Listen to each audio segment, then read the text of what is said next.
ভবিষ্যতে অনেকে টাকা জমাতে চান কিন্তু বুঝতে পারেন না কোথা থেকে শুরু করবেন। অনেকে মনে করেন এসআইপি তে বা মিউচুয়াল ফান্ডে ইনভেস্ট করতে প্রচুর টাকার প্রয়োজন হয়, কিন্তু আপনি 500 বা 1000 টাকা দিয়েও মাসে এসআইপি শুরু করতে পারবেন। ধরুন আপনি প্রতি মাসে 500 টাকা করে 25 বছর ধরে জমাচ্ছেন। এবার আপনার যে পরিমাণ টাকাটা আপনি জমা দিচ্ছেন তার উপর তো একটা আপনি লাভ পাচ্ছেন। এবার সেই লাভের উপরে কিন্তু আপনি আবার একটা লাভ পাচ্ছেন, যেটাকে বলা হয় কম্পাউন্ডিং। তাই যত তাড়াতাড়ি এসআইপি শুরু করবেন তত তাড়াতাড়ি আপনার টাকাটা কিন্তু বাড়ার সুযোগ পাবে। এসআইপির পুরো নাম হচ্ছে সিস্টেমেটিক ইনভেস্টমেন্ট প্ল্যান। এর মানে হলো আপনি প্রতি মাসে একটা নির্দিষ্ট পরিমাণ টাকা মিউচুয়াল ফান্ডে ইনভেস্ট করবেন। এর সুবিধা হলো একসাথে বেশি টাকার প্রয়োজন হবে না, আপনি প্রতি মাসে 500 বা 1000 টাকা দিয়েও শুরু করতে পারবেন এবং বাজার ওঠানামা করলেও আপনার বিনিয়োগ কিন্তু চলতেই থাকবে। তাই ভবিষ্যতে একটা ভালো পরিমাণে সম্পদ তৈরি করা সম্ভব। আজকের এই ভিডিওতে আমরা জানবো এসআইপি বা মিউচুয়াল ফান্ড কত প্রকারের হয় এবং ফান্ড বাছাই করার সময় কোন কোন বিষয়গুলো নজর দেওয়া উচিত। প্রথমে আসি ভালো ফান্ড কিভাবে বাছবেন। ভালো ফান্ড বাছার সময় অবশ্যই এই দুটো জিনিস অবশ্যই খেয়াল রাখবেন।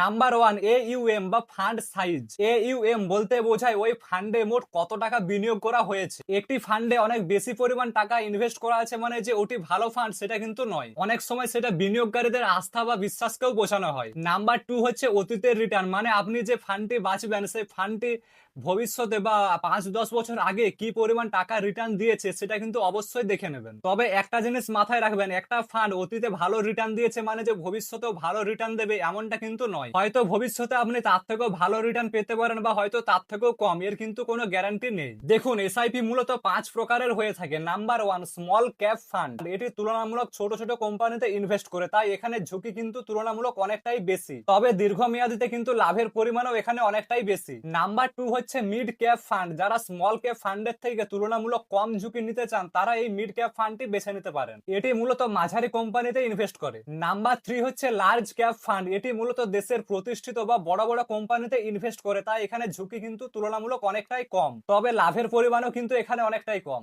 নাম্বার 4 হচ্ছে ফ্লেক্সি ক্যাপ ফান্ড। এই ফান্ড মূলত ছোট বড় মাঝারি সমস্ত কোম্পানিতে ইনভেস্ট করে। বাজারের পরিস্থিতি অনুযায়ী ফান্ড ম্যানেজার পুরোটাই কিন্তু কন্ট্রোল করে। আর লাস্ট হচ্ছে মাল্টি অ্যাসেট ফান্ড। এই ফান্ড শুধুমাত্র শেয়ারে নয়, সম্পত্তি, সোনা এবং ঋণ সমস্ত কিছুতেই কিন্তু বিনিয়োগ করে, তাই অন্যান্য ফান্ডের তুলনায় এই ফান্ডে তুলনামূলক ভারসাম্য বেশি বজায় থাকে। এবার আসি কোন ফান্ড কার জন্য। দেখুন আপনি যদি বেশি ঝুঁকি নিতে চান তাহলে স্মল ক্যাপ ফান্ড বা মিড ক্যাপ ফান্ড এই দুটো কিন্তু বেছে নিতে পারেন। এতে ঝুঁকি যেমন বেশি তেমনি লাভের পরিমাণও কিন্তু অনেকটাই বেশি। আর যদি কম ঝুঁকি নিতে চান তাহলে লার্জ ক্যাপ ফান্ড সব থেকে বেস্ট। আর যদি একটি ফান্ডে সমস্ত কোম্পানির সম্পদে বিনিয়োগ করতে চান তাহলে ফ্লেক্সি ক্যাপ ফান্ড বা মাল্টি অ্যাসেট ফান্ডে বিনিয়োগ করতে পারেন। তবে এসআইপি শুরু করার আগে এই কয়েকটা জিনিস অবশ্যই মনে রাখবেন। জরুরি প্রয়োজনের টাকা কখনোই বিনিয়োগ করবেন না। নাম্বার 2, ঋণ নিয়ে কখনোই এসআইপি করবেন না। ভিডিওটি যদি ভালো লেগে থাকে অবশ্যই ভিডিওটি লাইক করবেন এবং চ্যানেলটি সাবস্ক্রাইব করতে ভুলবেন না।